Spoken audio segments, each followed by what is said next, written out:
on. That's going to go past Wilson and McCarthy. জয়ের ম্যাচে রেকর্ডও গড়লেন লিটন দাস।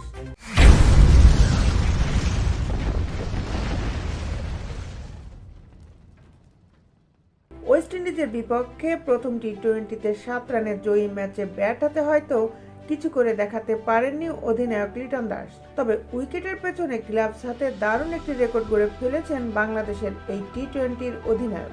উইকেটের পেছনে দাঁড়িয়ে একটি দুটি নয়, 5টি ডিসমিসাল করেছেন লিটন দাস, যা টি-20তে বাংলাদেশের যে কোনো উইকেট রক্ষকের হয়ে সর্বোচ্চ ডিসমিসালের রেকর্ড।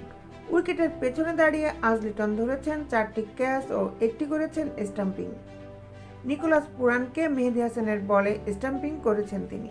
এছাড়া Roston Chase, Andre Fletcher, Rovman Powell এবং গুদাকেশ মতির ক্যাচ ধরেন তিনি। টি-20তে বাংলাদেশের উইকেট রক্ষকদের মধ্যে সর্বোচ্চ 3টি করে ডিসমিসাল করেছিল এর আগে, মোট 4 বার। 2007 সালে প্রথম মুশফিকুর রহিম এই ওয়েস্ট ইন্ডিজের বিপক্ষে 3টি ডিসমিসাল করেছিলেন। এর আগে নুরুল হাসান সোহান 2 বার এবং লিটন দাস নিজেই একবার 3টি করে ডিসমিসাল করেছিলেন। বিশ্বের খেলার আপডেট নিউজ পেতে আমাদের সাথেই থাকুন। Just sports, Dhaka.